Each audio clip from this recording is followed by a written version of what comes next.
Hey everyone, Mia here from Resonance Astrology, and today we are going to take a look at the astrology of the week ahead from July 14th till July 20th, 2025. And this week is toned by a bit more subtle shifts. The outer planets aren't doing so much, so it's a bit of a milder week, yet the moon is doing a lot of aspects, a lot of interesting things going on. We're going to get the first Gemini moon, Uranus and Gemini conjunction by the end of this week, which I do think is very monumental. We also have Mercury stationing retrograde this week. And yeah, one thing that's kind of happening in the back and not fully perfecting yet this week is that Mars is getting closer and closer to that North Node in Virgo. And I do think this also gives an interesting undertone in the back of just influencing that Mercury retrograde that is also happening.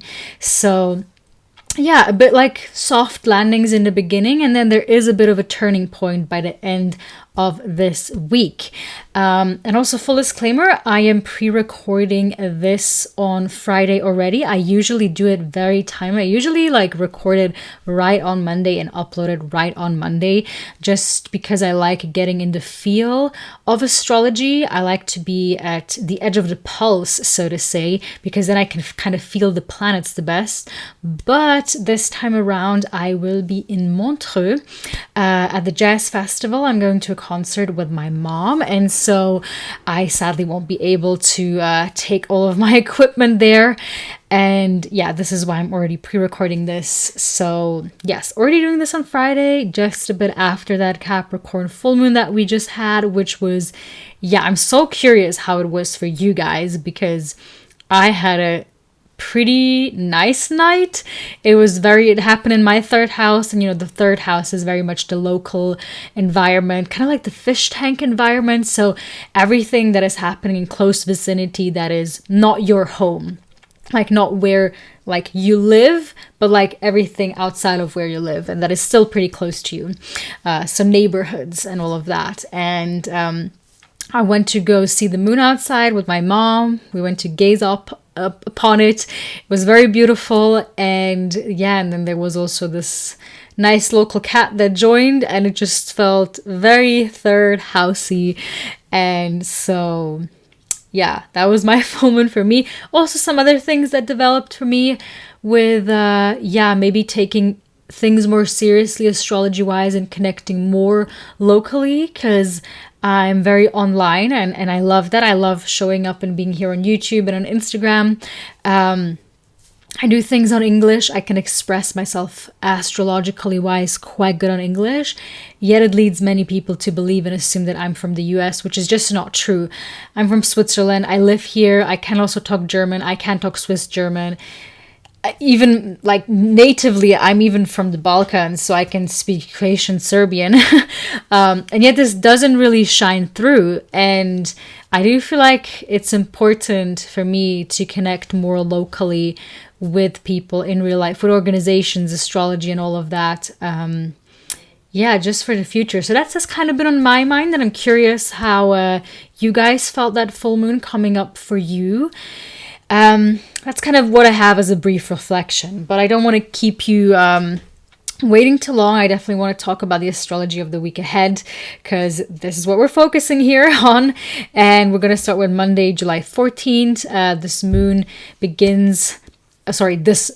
week begins with the moon in Pisces with a bit of a dreamy undertone, but it's not entirely soft, because this time around the moon enters Pisces and it squares Neptune, which is new for us. It's also new that it's squares Venus in Gemini, but obviously Uranus hasn't been in Gemini for a long time, 84 years. So that is a new energy we are learning to work with, what it's going to feel like when the mutable moons start squaring, opposing, or conjoining Uranus and Gemini from now on.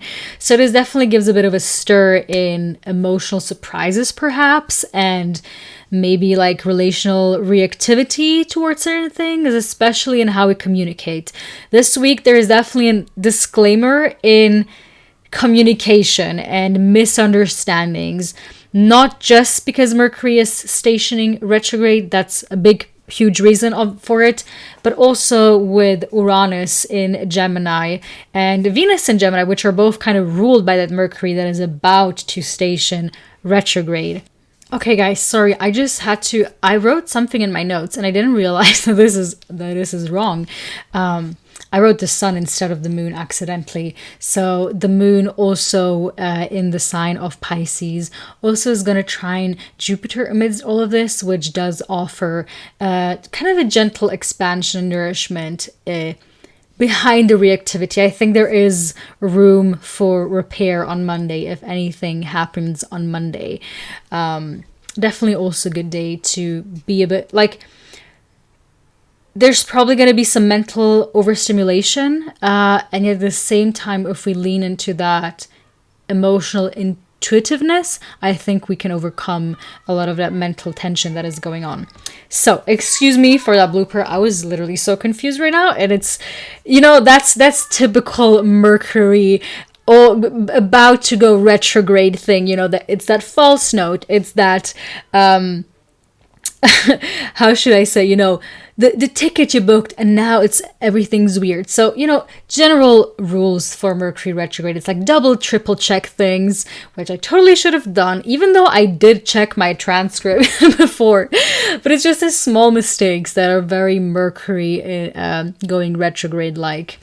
So, yes, just keep an eye out for that. And there's a greater chance of things not being as they seem. Maybe you communicating something and the other person misunderstands you, or the other way around.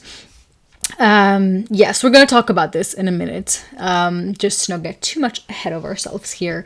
But yeah, it felt so fitting, that small Mercury retrograde moment here for me as well. Then on Tuesday, July 15th, the moon continues through the sign of Pisces. It opposes Mars in Virgo and conjoins the North Node, and then also trines the Sun in Cancer. So this day might feel a bit more pulled between, rest and action and spiritual direction versus practical tasks. So there is a bit of a tug, like, what are you going to choose? But honestly, I feel like Tuesday, out of all days, might be the least eventful day in terms of things. Like, definitely this week is starting on very, very subtly. The moon does the most things this week. Outer planets, pretty quiet this week. On Wednesday, July 16th, we have the moon moving into the sign of Aries, which then is going to bring a sextile to Uranus and also going to conjoin Saturn and Neptune. This time around, it's interesting because for the first time, the moon conjoins both Saturn and Neptune when they are in retrograde motion. So there is yet another flavor we are kind of getting to witness here. I think it gives a bit of a weightier feel. And emotions may touch a bit like something deeper inside of us, and perhaps a glimpse into what Saturn, Neptune retrograde as a whole are just like reworking in our Aries houses in our charts. And then later on, the moon sextiles Pluto and squares Jupiter as well. Later on in that day, which definitely screams a bit of emotional intensity that could arise in waves, and especially, if something expansive starts to feel like too much, like that's that moon Jupiter square. Like maybe you're like, oh, this is like developing too fast. It might be a bit too much for me right now to handle. So this is the flavor we are kind of getting on Wednesday. And again, as you're seeing, the moon is just really doing a lot this week.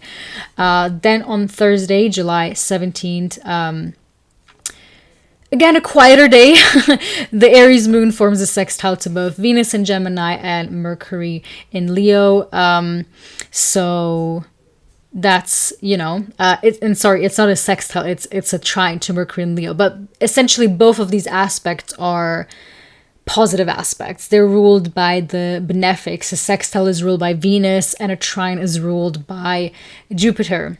So sextiles and trines are like of the nature of Venus and Jupiter, which means they're usually more positive and workable through.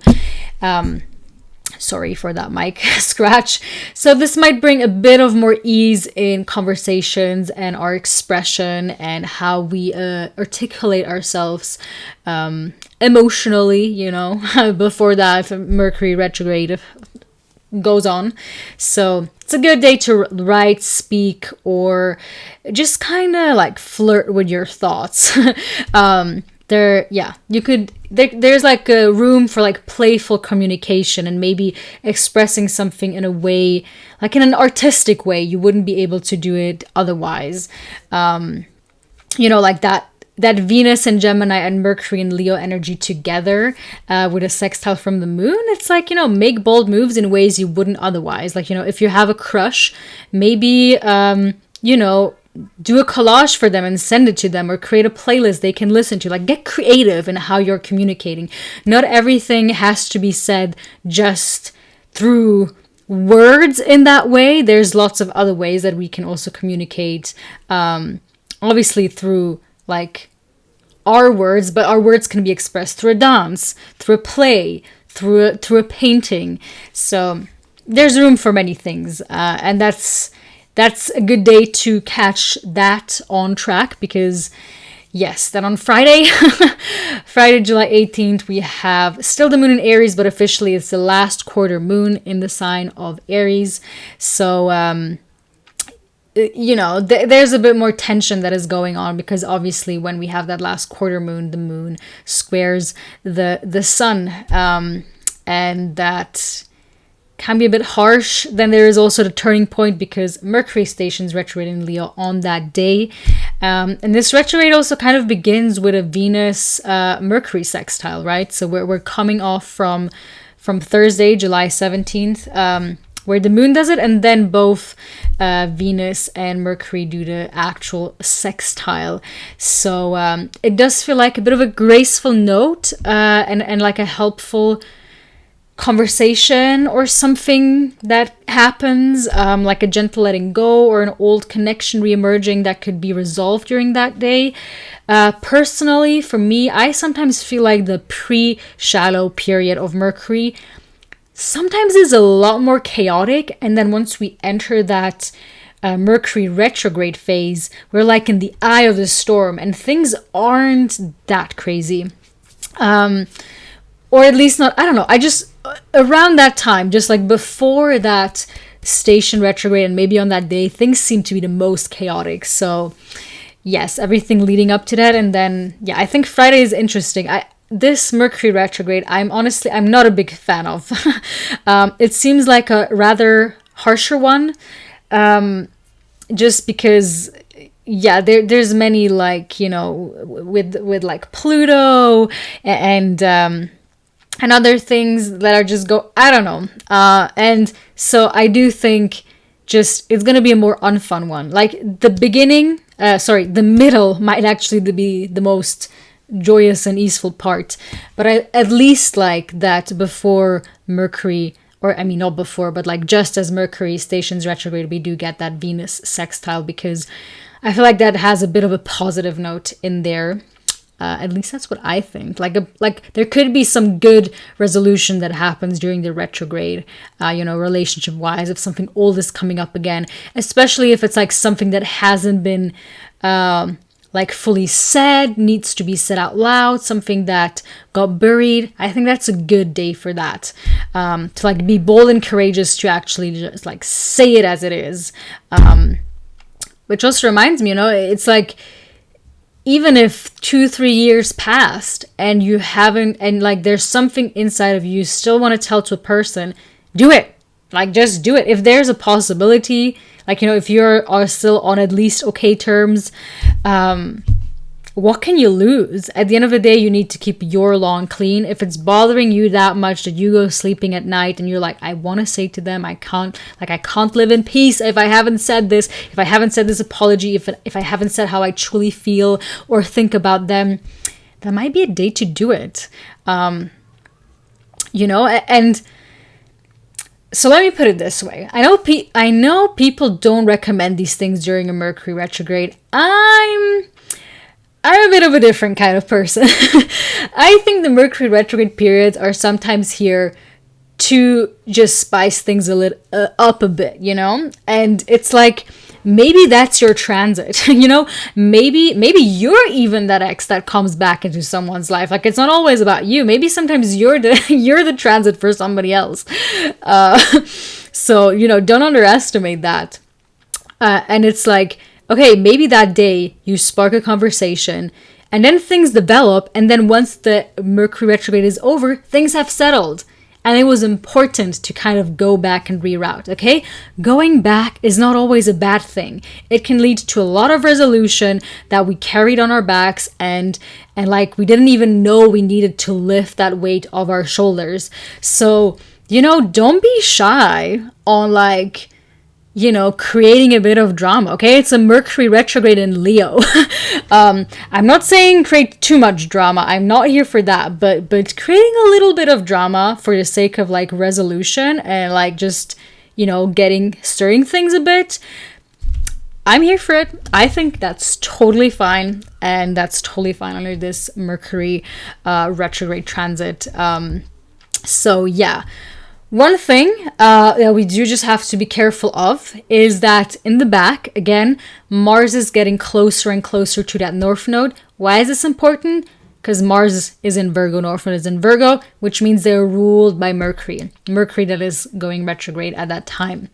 Now, this aspect fully perfects on Monday next week, but we're still feeling it, right? There is always this engagement range of like give and take 3 degrees. And so while Mars is approaching that North Node, I guess both of them are kind of approaching each other. The North Node amplifies things. It's about increase.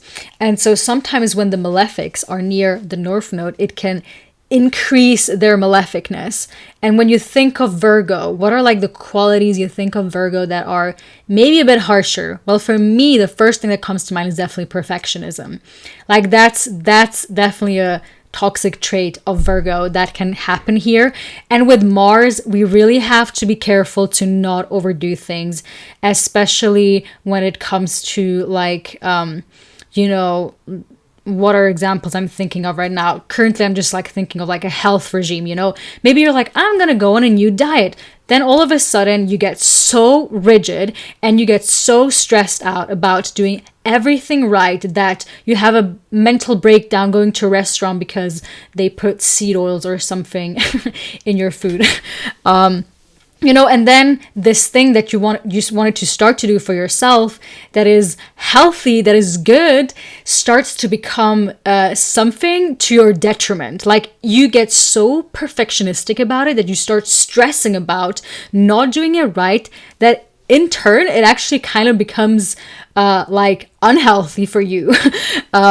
And you start getting more sick because of all that stress you're kind of putting on yourself about just getting it right. So I do think there is, this is kind of brewing in the background. We need to be very careful to not overdo things. Maybe you started taking new piano lessons, you're learning a new instrument. All of a sudden, the next thing you know, you're awake till 5 a.m. in the morning. Your fingers are half bleeding because you want to get that piece right, And it's like something you just want to do for your joy, for your health, as a hobby to feel better. And now Mars North Node in Virgo are taking it next to the, like, a way too big notch than it has to be. And all of a sudden, something that started off as something that should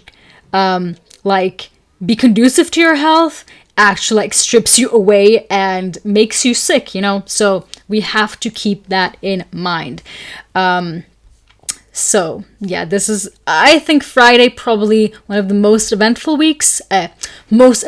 days of this week. So yes, that is going on. And let me actually just check something here in my notes. Oh yeah, no, sorry, this is happening Saturday. Never mind. Which we are, this is what we're going to talk about now, Saturday. Then the moon enters Taurus, which is definitely a softer, slower tone. I like that. It sextiles Jupiter. Love that as well. But then it squares, Mercury retrograde, but also trines Mars and Virgo. Again, we have a bit of a dichotomy here. But I do like the sextile to Jupiter and the trine to Mars.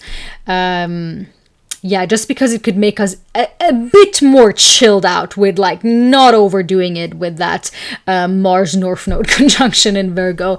Then what also is happening on Saturday is that the sun is squaring Chiron.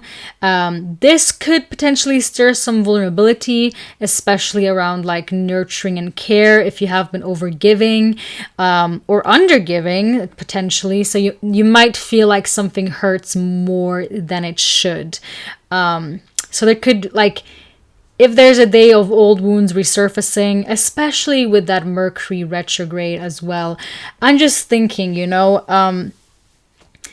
there is such a huge, like, potential sounds like not the right word to use here, but just energetic wise, if you look back, you know, at past relationships, which formed kind of the way you interact with relationships right now, and maybe there was like a wound of like your family not being here for you, or like you outsourcing everything about like wants, needs, desires, feeling safe in your body, in expressing your emotions.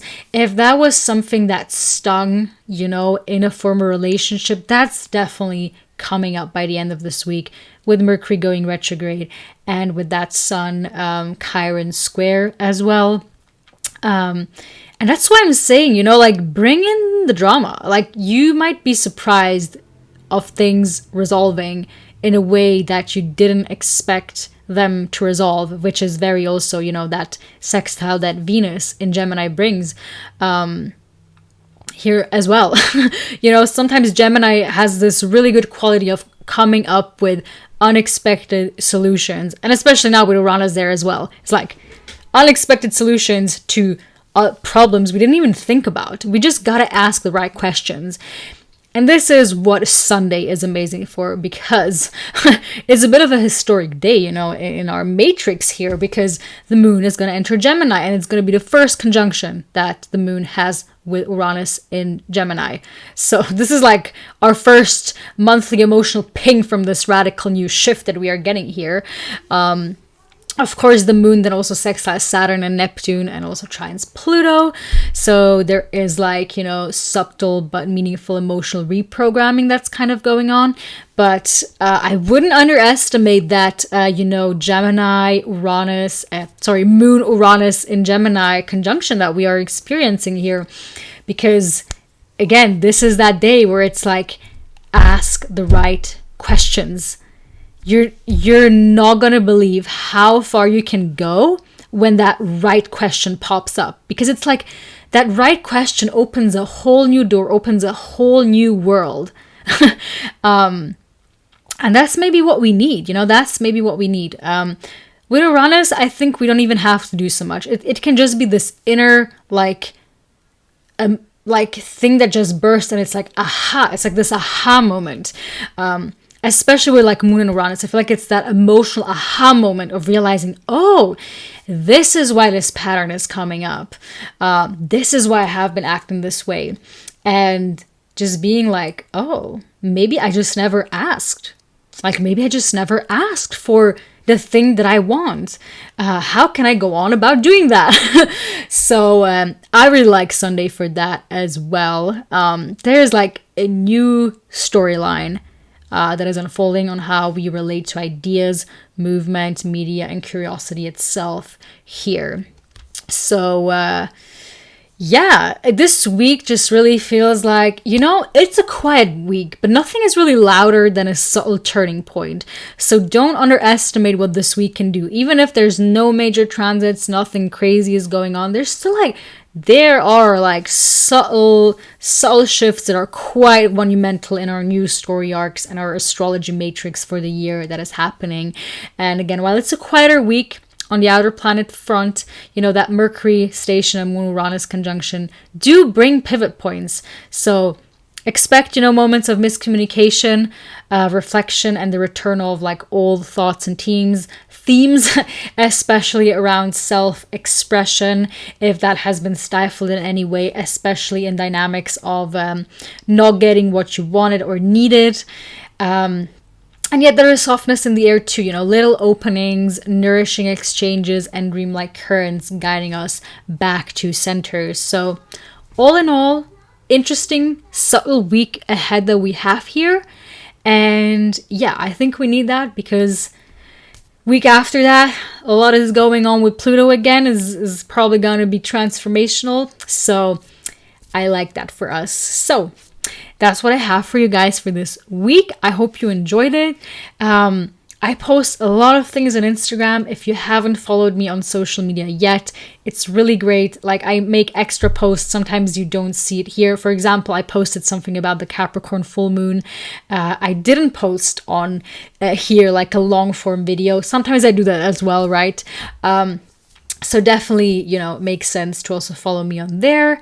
And yeah, actually one thing I do also want to highlight, gosh, I need to get better at like advertising myself, because end of this week on on Sunday, actually, we are having the fourth installment of our Decadence workshop. We're going to talk about the decans of Cancer.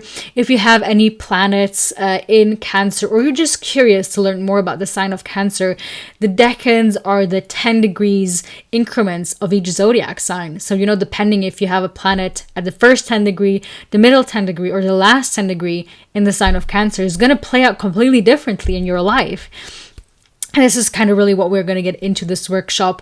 We're going to use a lot of chart examples from other people, and also going to talk about transits. Like, we're kind of going to, you know, kind of go retrospective, looking at what Mars retrograde in Cancer kind of meant going through that decans, and how it like showed up differently depending on which decan it was going through. We're definitely going to talk about Jupiter's journey through the decans of Cancer as well, because that is ahead of us. So we're doing a bit of a retrospective and a future visioning. And yeah, and at the end you have a chance to talk about your chart. So if you have any planets in Cancer, highly suggest coming. It's only $11 for one workshop. If you want to join for the whole year, you can also still do that, and you get all the recordings we already did. It's going to cost you $121, so it's going to save you $11. It's like taking a free workshop essentially. And yeah, it would be super lovely seeing you there. Like, you kind of get like almost a free birth chart reading, so to say, you know. And you get to interact with other cool people and also see what they have to share. So win-win, I would say.